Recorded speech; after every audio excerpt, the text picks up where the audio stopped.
Hello everyone. So friends, आज हम एक लंबे रास्ते पे चलने वाले हैं जिसका नाम है अकाउंटिंग। और ये अकाउंटिंग एक ऐसी लैंग्वेज है जो सिर्फ अकाउंट वालों को ही समझ आती है, क्योंकि कोई भी आप दूसरी जैसे आप अकाउंट्स के हो, आईटी वाला समझना चाहे नहीं समझ पाएंगे। तो but before that, my name is Mohinder and I always bring video in related to accounts, finance and income tax or whatever related is the subject. So आज हम बात करेंगे फंडामेंटल ऑफ अकाउंटिंग की, कि ये अकाउंटिंग जो है क्या है और कहाँ से स्टार्ट हुई थी। बेसिकली इसको हम हर लोग जानते हैं, हर बच्चा जानता है इसको, अकाउंटिंग है क्या चीज़ है। लेकिन जब हम इसके जो है लॉन्ग जर्नी पे स्टार्ट करेंगे चलना, तो आपको ये समझ आएगा कि वो बेसिक्स क्या हैं इसके, क्योंकि ये बेसिक्स जो है ये बहुत इंपॉर्टेंट है। Until you know the importance of basics of accounting, it is very difficult to understand the other concept of our subject.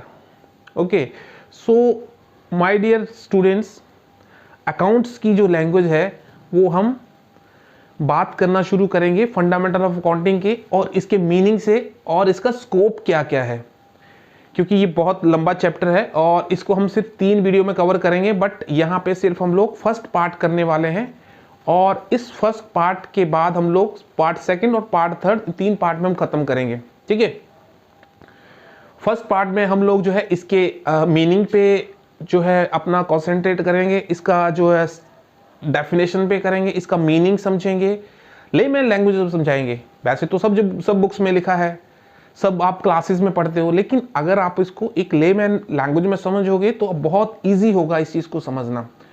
अब बात आती है कि भाई सर इसमें बुक्स में लिखा हुआ है, तो सर मेरा जो कहने का मतलब ये है कि आप उसको सिर्फ आप इसको ऐसे समझिए कि जैसे कोई हमारे रियल सिचुएशन में समझिए आप उस चीज़ को, तो आपको बहुत इजीली जो कॉन्सेप्ट क्लियर हो जाएगा कि भाई देखो मैं ये हूँ, ये बिजनेस है, ये एम्प्लॉय है, ये खर्चे हैं। अगर आप ऐसे समझोगे तो बहुत इजी लगेगा, और अकाउंट जो है बहुत इजीली आपको समझ आएगा, और बड़े मज़े से आप इस टॉपिक को जो है सीख पाएंगे।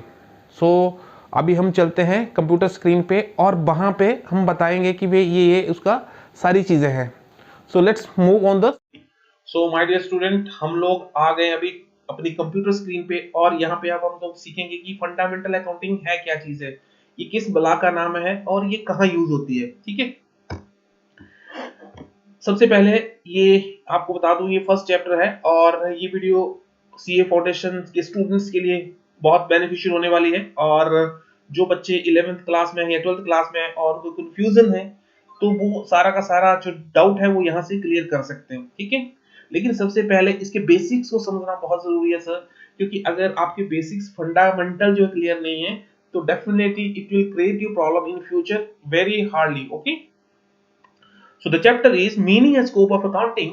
बट इसमें हम लोग थोड़ा छोटा सा बेसिक पार्ट जो है कवर करेंगे इस वीडियो में, और रेस्ट ऑफ द थिंग्स जो है अकाउंटिंग रिलेटेड हम लोग पार्ट नंबर 2 और पार्ट नंबर 3 में कवर करने वाले हैं। ठीक है, यहाँ पे हम लोग समझेंगे, सिर्फ हम लोग उसके लेमैन लैंग्वेज में समझेंगे। आपको यहाँ पे क्या लिखा है, बुक्स में क्या लिखा है, वो तो आप पढ़ लोगे या इंटरनेट में सर्च कर लोगे, लेकिन अगर आपको बेसिक चीज क्लियर हो जाएगी तो आपको इसको एग्जाम में लिखना बहुत ज्यादा इजी हो जाएगा। ओके, अब मैं आपको एक एग्जांपल देता हूँ। आपने 3 इडियट मूवी तो देखी होगी, सबने देखी, आई होप। इसमें बहुत बहुत ज्यादा जो है उसमें आपको एजुकेशन टाइप का मिलता है उसमें। ठीक है, बहुत ही ज्यादा मुझे तो बहुत अच्छी लगी। उसमें क्या है, देखो आमिर खान का क्या है उसमें, वो बताता है कि देखो रट्टा मत मारो यार, चीज को समझो।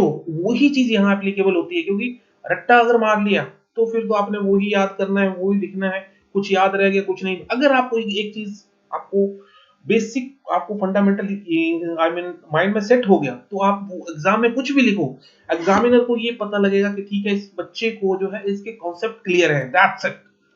वो ये नहीं चाहता कि भाई बुक्स में से पूरा का पूरा जो है कॉपी कर दे। उसने ये देखना चाहता है वो कि उस एग्जाम में उसने लिखा क्या है, उसको क्लियर है कि नहीं है। तो अभी हम देखते हैं कि देखो थोड़ा सा डिस्कशन करते हैं 2 मिनट का। उसमें मैं आपको समझाता हूँ कि फंडामेंटल जो है अकाउंटिंग है क्या चीजें। देखो, every individual perform some kind of economic activity.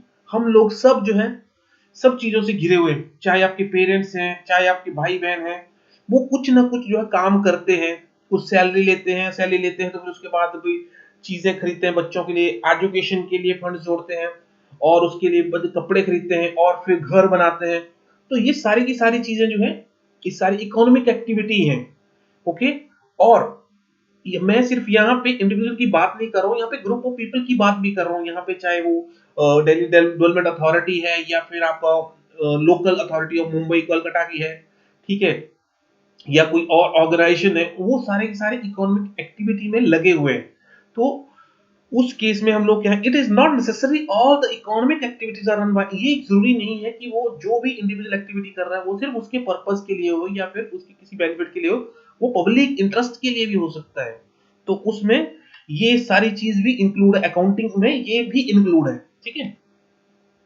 अब any such economic activities are perform through the some transaction and events. Transaction और इवेंट्स का मीनिंग समझना बहुत जरूरी है। Transaction is used to mean a business performance and act agreement while event is used in happening. जब भी कोई transaction business में कोई ट्रांजैक्शन होती है तो वो उसके अकाउंटिंग में कवर होती है। और इवेंट क्या हो गया, किसी चीज को करने के लिए उसके रिजल्ट हुए, ठीक है, उसके जो रिजल्ट निकल के आते हैं वो इवेंट हुआ, उसमें ट्रांजैक्शन तो हुई नहीं। तो ये दो चीजें आपको समझना बहुत जरूरी है, इनको आप समझ लेना। और इसको नहीं समझ आएगा तो प्लीज कमेंट करना, मैं इसको और जो है इसको एलाबोरेट करके क्लियर कर दूंगा। अब हम क्या करते हैं, एक एग्जांपल लेते हैं। देखो, मिस्टर ए है कोई, वो 2 लाख रुपए इन्वेस्टमेंट करता है अपने बिजनेस में, स्टेशनरी का बिजनेस स्टार्ट करता है। उसने क्या किया, 1,50,000 का उसने परचेज कर लिया मटेरियल बाजार से रीसेल करने के लिए, ठीक है। ले उसने 1,47,000 में उसको सेल कर दिया। अब क्वेश्चन ये आता है कि उसको प्रॉफिट हो गया कितना, 42,000, 47,000 का बेसिकली उसको 47 का प्रॉफिट हुआ। और 47 का कैसे हुआ, क्योंकि उस 15,000 का उसके पास स्टॉक भी बचा हुआ था। तो जैसे 47,000 का उसको प्रॉफिट हुआ, उसने 5,000 जो है उसने रेंट में दिया, क्योंकि वो तो बिजनेस का खर्चा है ना सर, वो तो आपको बिजनेस के इनकम में से ही रियलाइज करना पड़ेगा, क्योंकि बिजनेस के चलाने के लिए किया। तो 47 में से अगर 5,000 उसने निकाल दिया तो रेंट के लिए, तो 42,000 का उसको प्रॉफिट हुआ। अब बात ये आती है कि सर क्या उसका हक नहीं है जिसको चीज को जानना कि भाई उसने बिजनेस में क्या कमाया है, क्या खोया है, क्या पाया है, ये इट्स हिज राइट। सो इस चीज को रिकॉर्ड करने के लिए जो है वो अकाउंटिंग जनरेट की जाती है। चाहे वो कुछ साल पहले ये मैनुअली हुआ करती थी, अब जो है सारे के सारे मैनुअल नहीं होते हैं, अकाउंटिंग अब सॉफ्टवेयर के थ्रू होती है, चाहे वो टैली में हो या बीसी में हो। और there are so many software in the market, उसमें कहीं किसी में भी आप जो है कर लो, डेबिट क्रेडिट सेम होगा, सब चीजें सेम होती हैं, ठीक है, उसमें कोई फर्क नहीं है। अब जो है डेफिनेशन ऑफ अकाउंटिंग जो है वो समझ लेते हैं थोड़ा सा। The committee on terminology setup of American institute ने जो कमेटी सेटअप करी हुई है, जो टर्मिनोलॉजी को डिफाइन करती है, उसमें इसकी डेफिनेशन बताई गई है। American Institute of Certified Public accountant formulated following definition 1961 में। ओके, तो उसमें क्या लिखा हुआ है, accounting is the art of recording. अब थोड़ा डेफिनेशन को समझ लेना, क्योंकि अगर आप पेपर में अगर आपको लिखना पड़ेगा, या कोई एग्जाम में अगर आपको लिखना पड़ेगा, तो definitely you have to write the definition as it is as given in the books. Okay, you cannot change that definition in all language. Accounting is an art of recording. मैं इनको एक एक करके बताऊंगा। Recording, classification, classifying, summarising in a significant manner in the term of money, transactions and events which are a part of least and financial. ऐसी वो transaction जो कि जिसको मनी में मेजर किया जा सके, उसका रिकॉर्ड जो करना है। बट इसमें ये कुछ डेफिनेशन ऐसी है वो अधूरी सी है। इसका मीनिंग में तो आपको बताता हूँ कि क्या निकल के आता है। Accounting is simply an art of record keeping. जो ये मैंने डेफिनेशन बताई है American Institute of Certified Public Accountant ने, उसकी जो मीनिंग है वो क्या निकल के आता है कि accounting is simply an art of record book keeping, I mean keeping, records को रखना, बनाना। देखो सर, ये अकाउंटिंग जो है वो कोई बहुत बड़ा हुआ नहीं है, ये तो सिर्फ आप लोग भी करते हो। जैसे भाई आपने घर में दूध लाया, चीनी लाए, पूरे महीने में कितना खर्चा हुआ है, कितनी इनकम आई, बैलेंस बच गया, this is called as accounting. But क्या है, हम लोग यहाँ पे सिर्फ बिजनेस की बात करेंगे। जैसे जैसे जो है बिजनेस का स्ट्रक्चर होगा, उसका जो एक्सपेंसेस है, उसके जो ट्रांजेक्शन है, वो भी उसी अकॉर्डिंग बड़ी होती है, ठीक है। तो हम लोग यहाँ पे सिर्फ बिजनेस की बात करेंगे। हालांकि अकाउंटिंग में एक शादी से लेके आपके बहुत बड़े नेशनल का गवर्नमेंट का जितने भी एक्सपेंसेस है वहां तक चला जाता है। मतलब छोटे एक्सपेंसेस से लेके बहुत ऊपर तक आप कह लो, किसी भी एम्पायर का खर्चा जो है, एम्पायर आई मीन जो भी टॉप ऑर्गेनाइजेशन है या सेंट्रल गवर्नमेंट का खर्चा, ये वहां तक सारा उसी में काउंट होता है। But I am repeating again, I am और we will only discuss in the business only, क्योंकि बिजनेस का स्ट्रक्चर जितना बड़ा होगा उतने उसके एक्सपेंसेस भी होंगे। अब अकाउंटिंग क्या है, पहले कुछ और थी, उसमें थोड़ा एडिशन हो रहा है, जैसे जैसे बिजनेस का स्ट्रक्चर बढ़ रहा है, IT day by day change हो रही है। तो अकॉर्डिंग टू दैट कि आपका जो जो इसका फंडामेंटल अकाउंटिंग के जो सिस्टम है वो भी चेंज हो रहे हैं, थोड़े ब्रॉड सेंस में हो रहे हैं। पहले कुछ उसका मीनिंग थोड़ा कॉम्पैक्ट था, अब वो है एलाबोरेट हो गया, ठीक है। उसके बाद ये डेफिनेशन से कुछ क्लियर हुआ ही नहीं, क्योंकि इसमें कुछ मिसिंग था। मिसिंग ऐसा था कि भाई इसमें वो वाली, इसमें एक और डेफिनेशन आई थी, however the above mentioned definition does not reflect the present day accounting. 1970 में एक और जो है डेफिनेशन दी गई है, American Institute of Certified Public Accountant ने enumerated the function of accounting as follow: the function of accounting is not provide quantitative information primary for financial. इसमें बोला क्वांटिटेटिव की इंफॉर्मेशन जो नहीं देता अबाउट द इकोनॉमिक एंटिटीज। और इसके अंदर ये भी बताया गया है कि इसमें जो जो एंड यूजर जो फाइनेंशियल स्टेटमेंट है उनको जो है नहीं मेंशन किया गया, जो कि पहले नहीं है। पहले ये होता था कि भाई चलो ओनर को पता चलना चाहिए भाई मैंने क्या कमाया है, क्या कहां से लिए, क्या दिया है। अब इसका जो सेंस है वो बहुत ब्रॉड हो गया है, तो उसके अकॉर्डिंग ही आपका जो इसकी डेफिनेशन है थोड़ी और मतलब ब्रॉड सेंस में आने लगी है। तो इसमें चीजें कुछ ऐड करी गई हैं। इसको हम दो तरीके से समझते हैं, procedural aspect of accounting and procedural aspect मतलब कैसे कैसे प्रोसीजर होता है इसका अकाउंटिंग का, जनरेटिंग फाइनेंशियल इंफॉर्मेशन और यूजिंग द फाइनेंशियल। अब देखो पहले वाले में तो कवर हो जाता जो डेफिनेशन पहले वाली थी, उसमें जनरेटिंग फाइनेंशियल इंफॉर्मेशन, वो तो ठीक है भैया, हमने जो फाइनेंशियल ट्रांजैक्शन जनरेट करी और उसके ऊपर हमने बना दिया, ये टोटल चिट्ठा है एक्सपेंसेस का और ये इनकम्स है, okay. But using the financial information, पहले हम बात करते हैं जनरेटिंग में। जनरेटिंग फाइनेंशियल इंफॉर्मेशन में ये आता है सर कि सबसे पहले मैं सिर्फ आपको इससे ये आपको डिटेल में नहीं बताऊंगा, आप इसको बुक्स में पढ़ सकते हैं, ऑनलाइन पढ़ सकते हैं, लेकिन आप इसको देखते हैं कि भी अकाउंटिंग है क्या जी। अकाउंटिंग के अंदर सबसे पहले आता है रिकॉर्डिंग। रिकॉर्डिंग मतलब जनरल में जैसे कोई देखो भैया ही पेड सैलरी, दैट इज ये ट्रांजैक्शन होगी, इसको रिकॉर्ड करना है जर्नल में, ठीक है। उसके बाद आगे आपका क्लासिफाइंग, उसके बाद आपका समराइजिंग, उसके बाद आपका आगे एनालाइजिंग, उसके इंटरप्रेटिंग और कम्युनिकेटिंग। ये 6 पॉइंट ऐसे हैं जो ये अकाउंटिंग के अंदर कवर होते हैं। ये चीजें इसमें फाइनेंशियल इंफॉर्मेशन जो है मिल जाती है।